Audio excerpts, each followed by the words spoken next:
thank you so much for being here. Thanks for having me. Okay, so the Department of Justice, they're going to continue this fight. From what you have now heard today, what is your response? Well, the Supreme Court blocked this question because it found that the Department of Justice and Commerce were not truthful. They essentially lied about why they put this question on the census. And now their response to it isn't, okay, you got us. Here's our real reason for doing it. Their response is, give us a few more days. We're going to come up with another story. And then you hear these different rationales emanating from different parts of the administration. But the Supreme Court did say, go back to the drawing board, come back with another reason, even though you're right. In Roberts' decision, he did not, but clearly did not believe what Wilbur Ross was offering up. That's right. He said that it was contrived. And now the administration is saying, give us a few more days. We're going to contrive something else. And maybe you'll like what's behind door number 3, as you put it. So what's your take on the executive order? The president's considering an executive order to do this. If he does, what do you do? Well, it really doesn't make any difference if it's an executive order or a decision by Commerce Secretary Wilbur Ross. Anything can be challenged in court. The president issued an executive order on the wall. It was challenged in court and it was blocked. He issued an executive order rescinding DACA. It was challenged in court and that was blocked. And he issued an executive order on 3 versions of the travel ban, 2 of which were blocked in court and the 3rd of which, was at least litigated in court. So it really doesn't make any difference for him to issue an executive order. If it's illegal, it's illegal.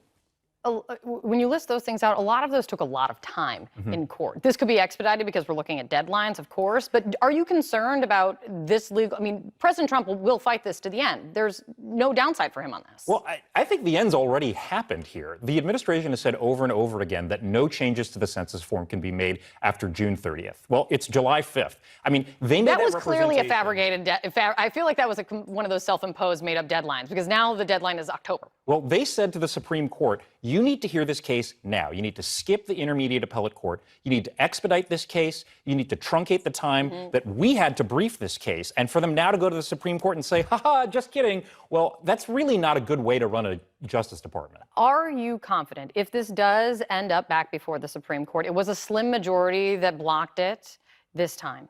Are you confident you will prevail again? They did say, come up with another reason. No matter if it's logical or not to you, or seems contrived or not to you, it could be another reason, and it could end up back.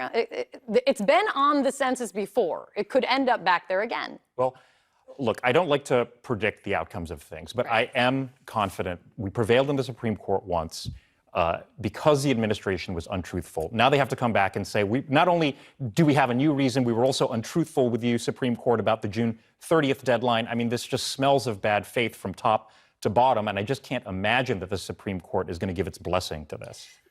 The reason behind this is everything, right? The motivation, why do you want to add it back on? That's exactly what really became the question before the Supreme Court. There are a couple things I want to play for you because I want to get your take. One of them is Ken Cuccinelli, who said today he's now the acting director of President Trump's Citizenship Agency. Let me play again what he said.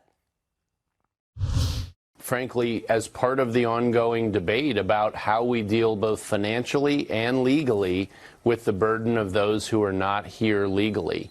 That is a relevant issue. It's not entirely clear to me exactly what he's trying to say in that reasoning for putting the question on the census, but what do you make of his reason? I'm not sure it's clear to him either, but, the question that they're proposing to put on the census is a question, are you a citizen or not? Yes. It wouldn't ask whether or not you're undocumented or not. So the very rationale that Mr. Cuccinelli is articulating there isn't one that could be advanced by a citizenship question. It wouldn't tell you anything about the undocumented population specifically. If we're being totally honest, it's complicated and simple, all wrapped up into one. It's complicated to talk about, the census, the citizenship question, when it started in 1790 and it continues and whatever. President Trump made one very basic argument that I want to play for you about why he believes at his core the citizenship question matters. Listen to this. We're spending $15 to $20 billion on a census. We're doing everything. We're finding out everything about everybody. Think of it. $15 to $20 billion, and you're not allowed to ask them, are you a citizen? On the most basic level, how is he wrong about that, though? Well, we're not finding everything there is to know about everyone through the census. The census is actually a pretty simple survey. It has 10 questions on it. And the reason why it's so simple is we need people to respond to it. If people don't respond to it, they're missed in the census, and we don't get an accurate population count. The Census Bureau has all other kinds of surveys to find out other information. The unemployment statistics, for example, not determined through the decennial census. It's through a sample survey that happens on a monthly basis. If we want to know characteristics of the population, like citizenship, like documented status, there are ways of doing that without complicating the census, because you want the census to be as simple as possible so that people respond to it and we get an accurate head count. Dale, do you see, though, the point that just the fight for the president is good for him politically? I can't comment on it politically one way or the other. I'm just a lawyer. I just, litigate this. I'd love to be able to say that. I can't comment on anything. I'm just a lawyer. Thank you so much for being here. We'll see what happens next, and we'll see if you're going to be arguing before the Supreme Court again very soon. Thank you very much. I really appreciate your time.